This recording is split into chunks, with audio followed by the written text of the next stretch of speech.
A graça e a paz de nosso Senhor e Salvador Jesus Cristo seja com todos os irmãos. Irmãos, não reparem, eu estou de camiseta, estou no Rio de Janeiro, visitando meu netinho, está muito calor, e me veio a vontade de gravar um pequeno vídeo. Então eu peço a vocês que me perdoem, aqueles que são muito mais santos do que eu, com certeza, exigiriam um paletó, uma gravata. Eu tenho isso, mas não estão aqui, estão na minha casa lá em São Paulo. E eu estou aqui na casa do meu netinho, então não repare se você achar que eu estou em pecado por causa disso. Você ore por mim, para que Deus me perdoe tamanha audácia. Eu gostaria de falar um pouquinho sobre a estrada da vida. Sim, a estrada da vida. A estrada da vida que segue rumos incomuns e inesperados.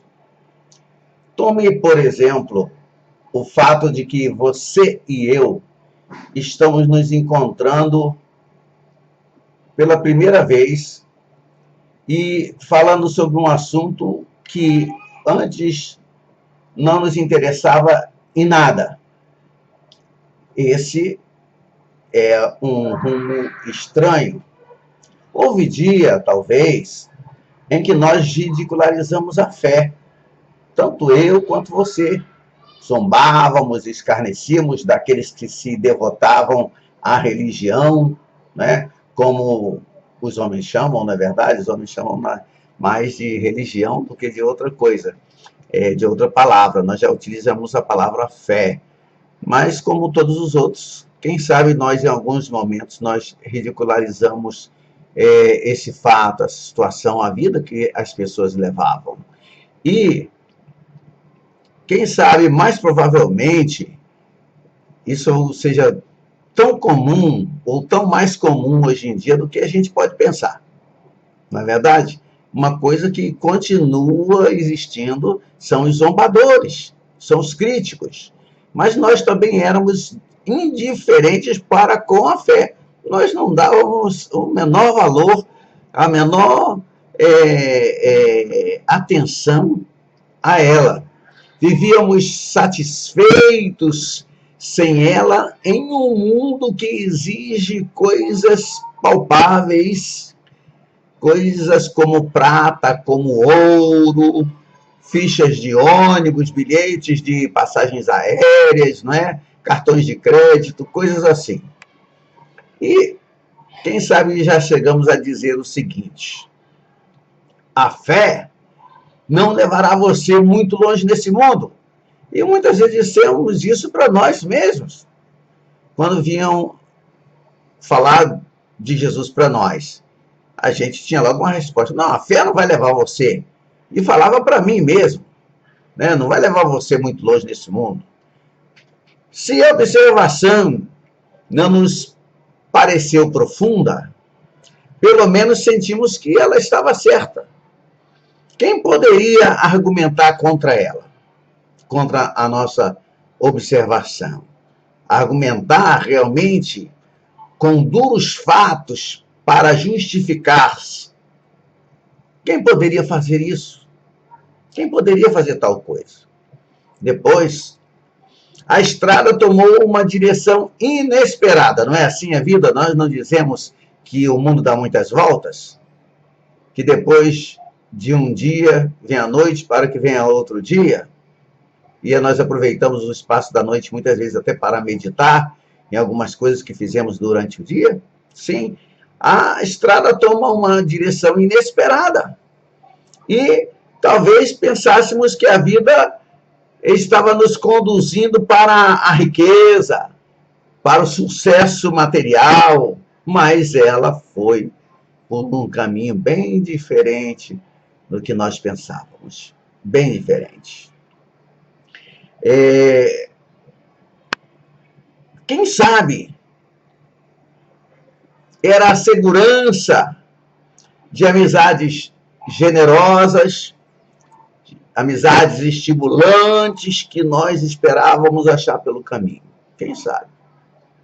Mas encontramos, ao invés disso, ao invés de segurança, Ao invés de paz, de sossego, de alegria, de vitória, nós encontramos tédio, encontramos solidão, encontramos desamparo, desassossego, não é? E o que aconteceu? Aconteceu que nós vimos, podemos enxergar, que nessa curva da estrada da vida, densas sombras caíram sobre o nosso caminho. Me lembro de Davi dizendo, ainda que eu andasse pelo vale da sombra da morte, um homem segundo o coração de Deus. Por onde a estrada da vida conduziu, na verdade? Por onde? Daí, caminhamos às apalpadelas em busca das coisas que antes nós tínhamos repudiado temerariamente.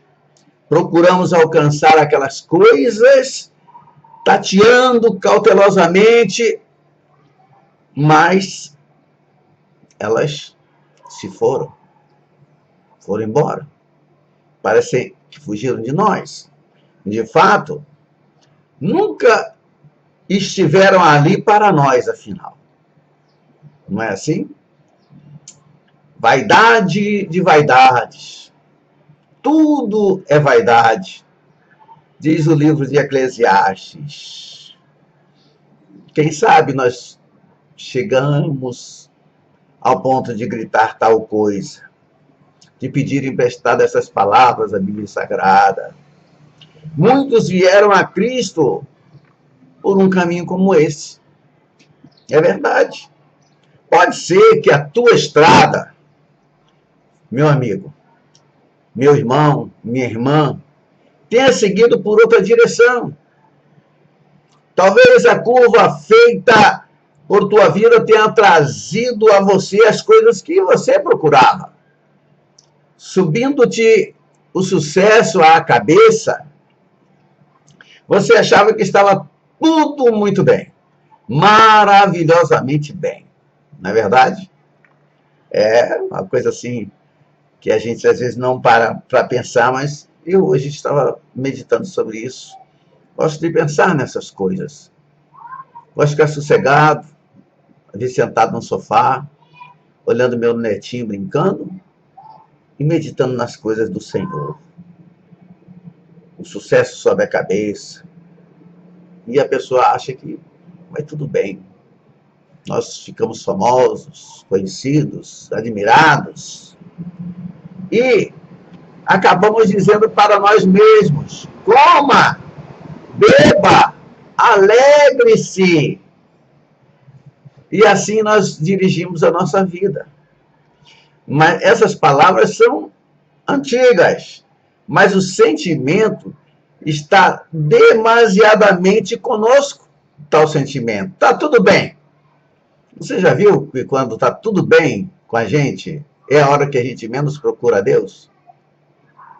A gente até esquece dele, mas quando as coisas começam a ficar ruins, quando o dia mal chega, porque se não me falha a memória, não é um versículo bíblico, talvez você possa até me corrigir, que diz assim, lembra-te do teu Criador nos dias da tua mocidade, antes que venham os maus dias. Quando eu lembro desta passagem de Eclesiastes, capítulo 12, logo no verso 1, eu tenho certeza que para todos nós chegarão os maus dias, chegarão os dias de trevas. E aí, o conselho do sábio no livro de Eclesiastes, para mim, é dizer, lembra-te do teu Criador antes que aconteçam tais coisas. Mas a gente não costuma parar para meditar nisso, não é verdade? Nós achamos que tudo será um mar de rosas, sempre. As coisas ruins só acontecerão com os outros. Os maus dias só chegarão para os outros, mas não. Chega para mim e chega para você também. Chega para você também. É uma coisa, irmãos, muito importante nós lembrarmos que a própria abundância das coisas satisfatórias gradativamente trouxeram insatisfação. Quando elas chegaram, nos satisfizeram plenamente, mas depois, aos pouquinhos, paulatinamente, trouxeram insatisfação. os ribeiros da terra, que promoviam ou prometiam, é melhor dizer prometiam, matar a nossa sede, enquanto nós as víamos de longe, tornaram-se insípidas. Sim, e aí você descobriu uma verdade. E que verdade é essa, pastor, que eu descobri? Eu também descobri, meu amado, que a vida de um homem não consiste na abundância das coisas que ele possui. E também posso dizer agora que por este caminho muitos têm vindo a Cristo. Ao descobrirem que aquilo que eles pensavam que os satisfaria, não satisfazem de maneira alguma.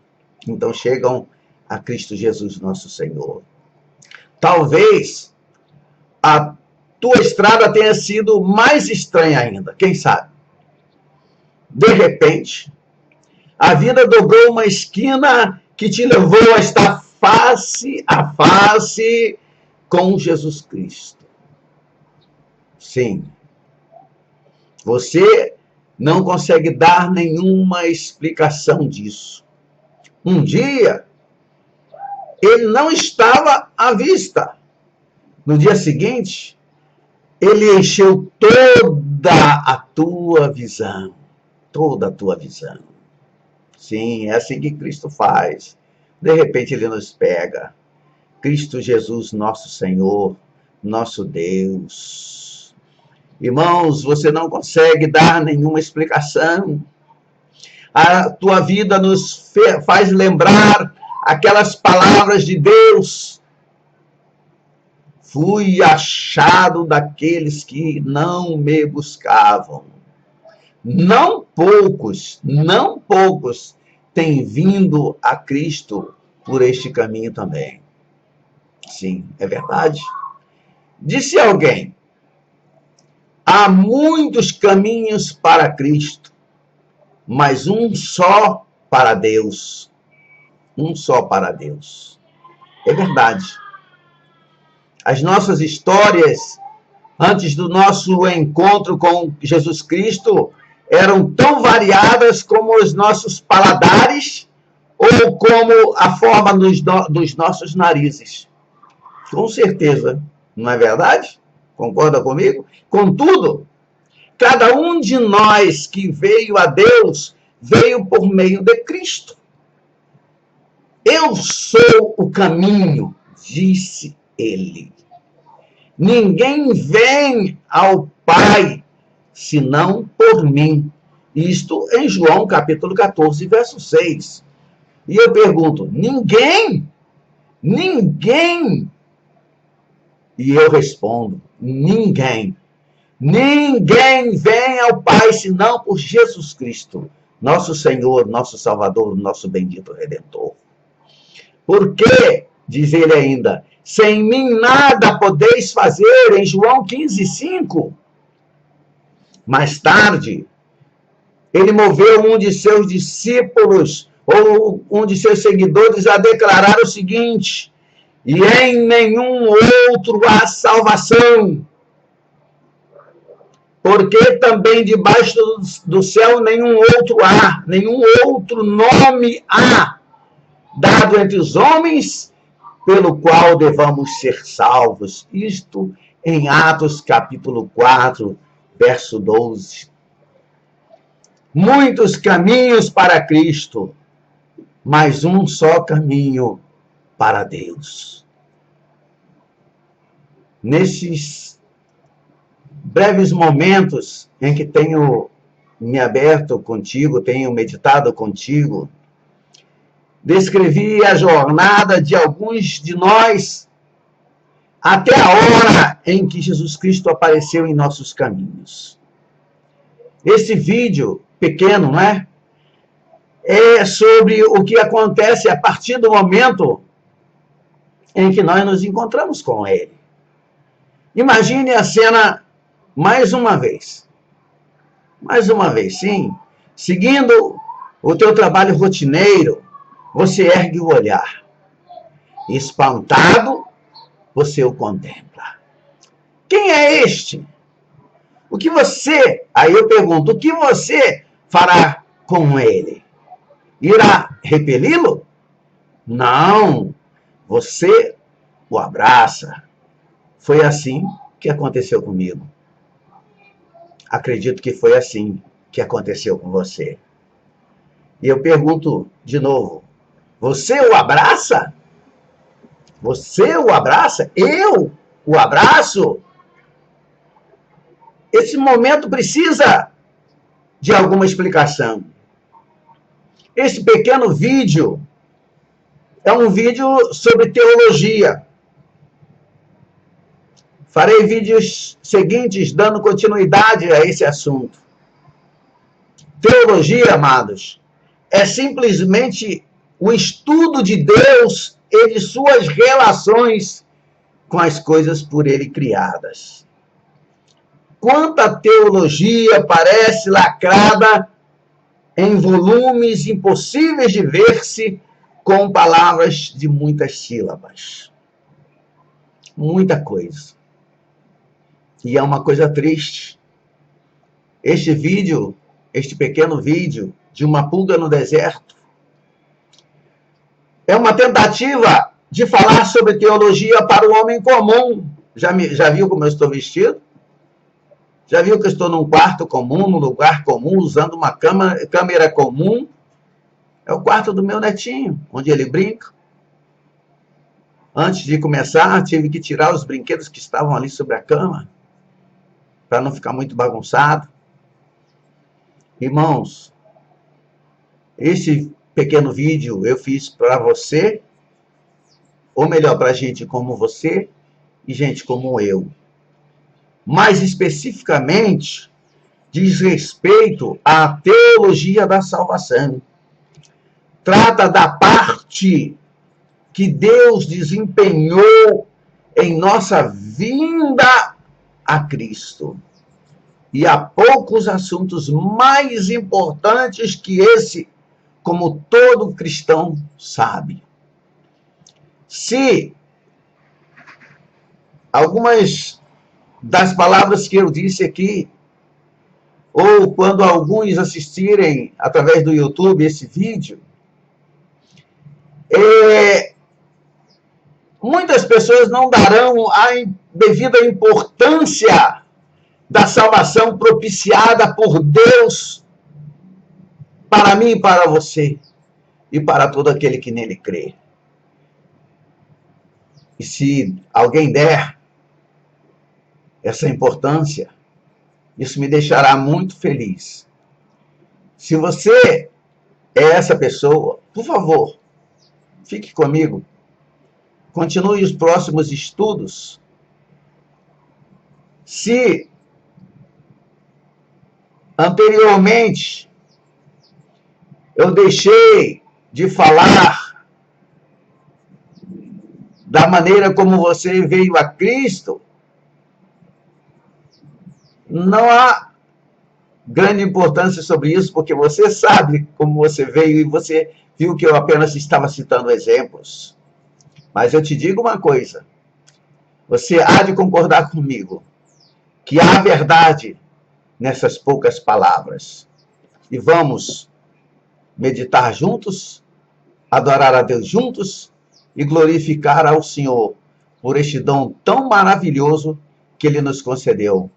O dom da salvação através de Cristo Jesus, nosso Senhor. Que Deus te abençoe. Se você quiser, se é a primeira vez que você vê o pastor Aragão, um homem simples, um homem comum, e você quiser me ajudar, você se inscreva no canal do pastor Aragão, nesse nosso canal, se é a primeira vez. E se não é a primeira vez, e você já é um dos irmãos que nos acompanham, dê o seu like aí, que nos ajuda junto ao YouTube. Que Deus te abençoe e que o Senhor esteja contigo todo esse restante de semana e daqui para sempre. Estaremos juntos muitas vezes, porque vou continuar com esse assunto de teologia. Vou continuar sobre a doutrina da salvação. Vou falar, na realidade, sobre muitas coisas que você já deve ter ouvido e provavelmente sobre muitas coisas que você não terá ouvido. Que o Senhor te abençoe e te guarde. Que o Senhor faça resplandecer o seu rosto sobre ti e tenha misericórdia de ti. Que o Senhor sobre ti levante o seu rosto e te dê a paz, em nome de Jesus. Amém? Amém. Que Deus te abençoe.